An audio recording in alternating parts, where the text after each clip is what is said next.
Here's Brody Brazil. You know, for as much as Major League Baseball has a lot of problems and issues to deal with internally right now, this World Series of 2025 has been the absolute opposite of that.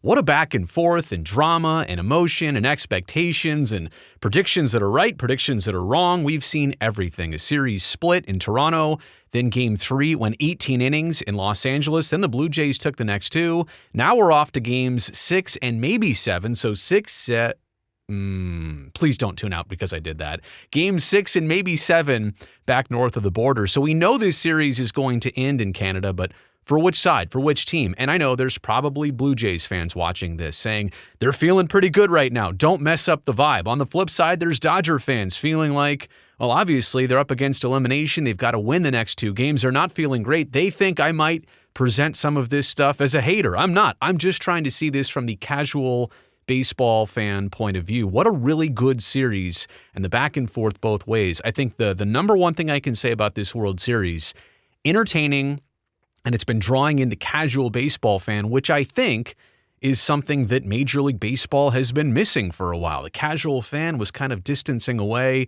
What a time during the World Series, in the middle of football season. Basketball and hockey just started up, but baseball, honestly, has been a big spectacle with this matchup of the World Series. I want to break down a couple interesting pieces of information. All of this comes from Major League Baseball Network and their research department. I've curated it. I'm going to pass along these stats and little nuggets for you as we get into Game 6 on Halloween night at Rogers Center. I mean, what a crazy vibe that is going to be. Halloween and Game 6, a potential clinching situation for the Blue Jays. This will be the first time in Major League Baseball history that a season started and ended outside of the United States. And crazy enough, both the start and the end are for sure going to involve the Dodgers. Now, we didn't know, right, if this series was going to end in Los Angeles. Obviously, it was tied at one game apiece going to LA. The Dodgers would have had to win all three of those games at Dodger Stadium. They clearly didn't. They just took 1 out of 3. And so now we know this series is going to end in Canada. We've played the last baseball game of Dodger Stadium this season. The question is, will the Dodgers be coming home to SoCal to do a parade or just to clean out the lockers and go home? The Dodgers will participate in both the beginning games of the season. They opened against the Cubs. Remember that in Japan? That feels like forever ago.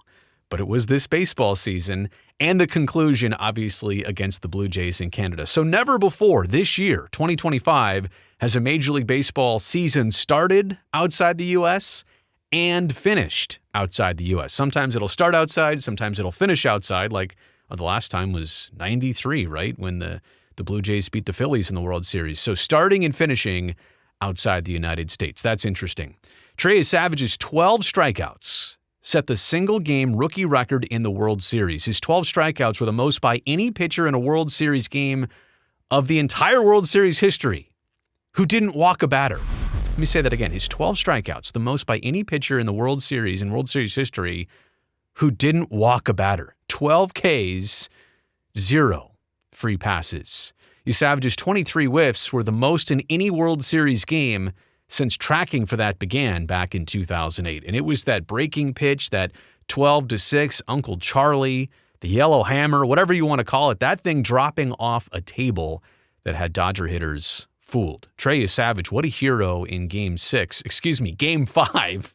Game 5 for the Toronto Blue Jays. We're talking about Game 6 up in Toronto. See, I'm still going back to the 6-7 thing. I messed myself up there. What a hero for the Blue Jays in Game 5.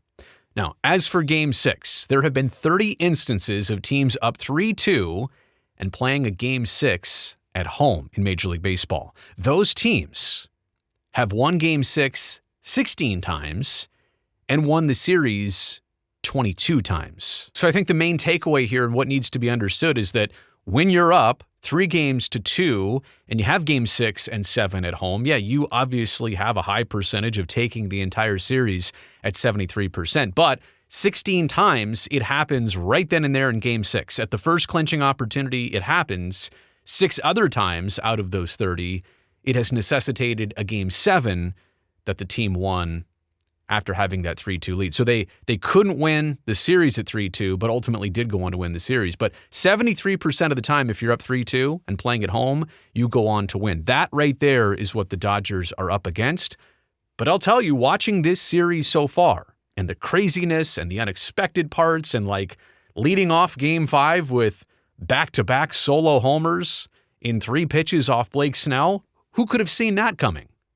And the way that he had been rolling in this postseason, unbelievably unpredictable. So again, these are just the stats and facts from other games and history, and this is the perspective that history gives us. We'll see what 2025 gives us. The Blue Jays are a win away from the franchise's 3rd World Series title. They've got 2 more games. There's only 2 more baseball games at the most left in this baseball season. The Blue Jays just need to win 1. And they'll get back to 92 and 93 when they won back-to-back World Series.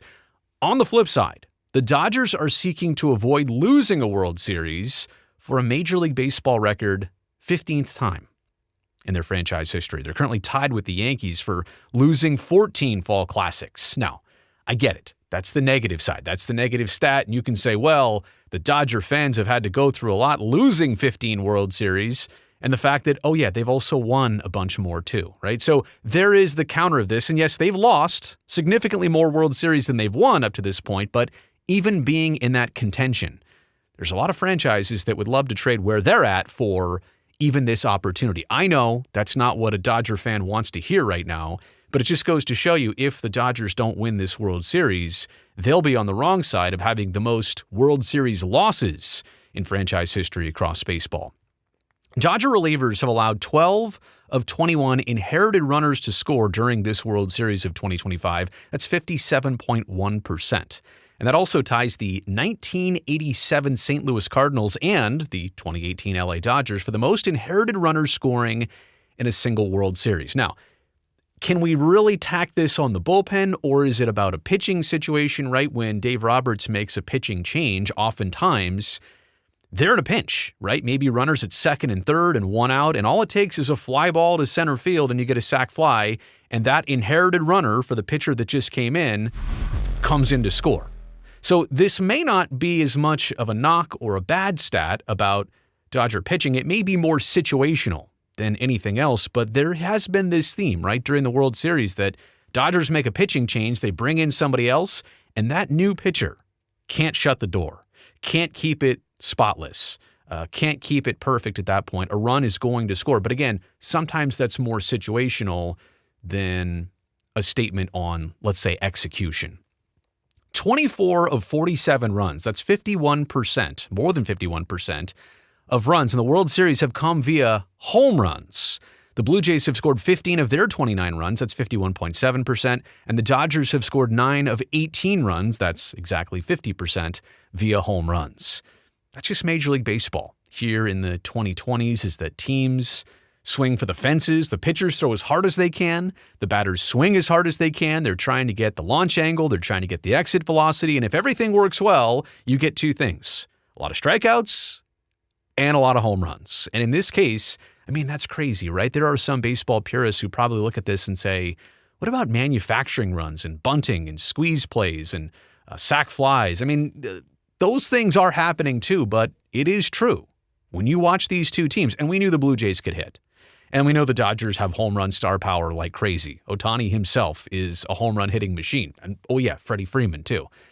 But the point is that so many runs in this series have come via the home run. It makes you wonder, was a different approach beneficial, or these 2 teams, they had to match up this way? Was there any other chance that any other team could get to the World Series by not hitting home runs? The only series in which both teams scored at least 50% of their home runs via home runs were in 1957, 2017, and, oh yeah, last year, 2024. And I think this tells the story better than anything else. Over all the years of postseason play and World Series matchups, the fact that 50% of runs have only come via home runs in 3 prior years, and this season it's probably going to end up that way too. But 1957 was obviously abnormal, but it happened. But then all of a sudden, 2017, the home run is valued, the long ball is valued, and then 2024, now 2025. And I'll bet you I will bet you the 2026 World Series is going to involve a lot of home runs. I'm saying this a year in advance. I don't know who the two teams are. I don't know anything about this series, but that home runs are going to play a huge part in actually scoring runs. That's just the trend of Major League Baseball. You can easily see how that's been valued and how that has shown up in the stats. Speaking of hitting, speaking of offense, speaking of Canada and the U.S., the dual citizen Freddie Freeman, he's got a 20-game postseason on-base streak going. He passed Chris Taylor, who was at 19 games from 2017 through the 18 postseason for the longest in Dodger history. Freeman's streak dates back to Game 1 of the 2024 World Series. And I'm telling you, when it's all about the postseason and it's all about trying to muster up some offense against really good pitching and a shortened pitching staff a lot of times, and bullpens that are fantastic, to just get on base, let alone, a walk-off home run, well, that's also getting on base. But Freddie Freeman in a 20-game postseason on-base streak. It goes back to the start of last year's World Series. I think as much as we can talk about Ohtani having a huge night and getting on base 9 times in Game 3, right? And hitting 2 doubles in that game and having 2 homers. Yes, it is about the big hit, but consistency over a long period of time to get on base. And yeah, there could have been an offer in there for Freddie Freeman. I'm sure there was an offer in there somewhere, but he managed to walk or managed to get hit by a pitch. He managed to get on base. That right there is a contributor to a team offensively for a very sustained period of time. The Blue Jays have scored 100 runs in 16 games this postseason. They're batting 300 as a team in these playoffs. You talk about a team average during the regular season. A lot of teams are batting 220, 230. They're batting 70 points above that in the playoffs this year. The Major League Baseball record for runs scored in a single postseason is 101. That was done by the 2020 Dodgers, who played 18 games, and the 2002 Angels, beating the Giants in the World Series that year in 16 games. So the Blue Jays, right, the Dodgers did this before, but in 2 more games. So you think about the Blue Jays scoring that many runs in such a short period of time, it seems like they're going to get there. It seems like they're going to score the most runs in Major League Baseball postseason history. And again, it's different, right? 16, 17, 18 games. It depends how many games it took you to get where you're trying to go. And usually the winning team is going to score the most, right? In the case of the 20 Dodgers or the 02 Angels. But I think the Blue Jays are probably going to break that record. I mean, even if they lose Game 6 and Game 7, hypothetically, they're going to score some runs. They're going to beat that record. The Dodgers have scored just 3 runs and walked 5 times in the last 2 games since their 18-inning victory in Game 3.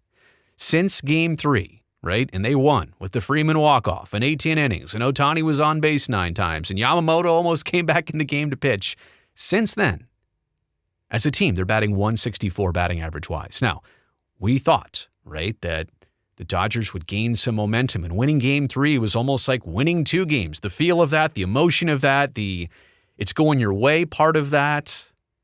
But I said afterwards, there's going to be a hangover effect somehow, some way for both teams. And maybe the Blue Jays felt it, but the Dodgers are feeling it seemingly a lot more than the Blue Jays. It's an inherent part of sports. You don't know how a game like that is going to impact the rest of the series. But for the Dodgers, something is up. They're not a team batting average 164 group. So what is going on? They're facing different pitching, and that could be part of it too. Teams just cool off a little bit, but riding that high of a wave and winning like they did. And what else are you supposed to do? That night, you want to go as hard as you can. Take whatever chances you can to try and win that game 6-5 like they did. I'm not blaming the Dodgers. I'm just saying it's human nature that there is carryover, there's hangover on both sides, and to only think that the winning side was going to benefit or only benefit from winning a game like that doesn't always work out that way. All right, Game 6 in Toronto, Halloween night, and then maybe a Game 7. And if you're asking me what I want to see, it doesn't matter the rest of the way. If Game 6 is entertaining and it concludes after 6, I'm fine with that. If we get to a Game 7 and that's also a thriller, I'm fine with that too. I don't want to take sides here. I will not do that. I refuse to do that. I just want to see an entertaining finish. Now, it's obviously set up one way. The in-game situation of this, the Blue Jays are in a clinch situation. They're going back to Canada. kind of getting goosebumps feeling about how they must be riding that high right now. But remember, the Dodgers are riding a high after Game 3 too, and it hasn't gone well for them since. So let's see how this plays out. I think all of this is really good for baseball. Let me know what you think about this in the comment section below. Also, thumbs up while you're down there. Helps me, the video, and the channel. And don't forget, if you're new here, come back again next time. Hit that subscribe button. I would love to see you back here for the next one.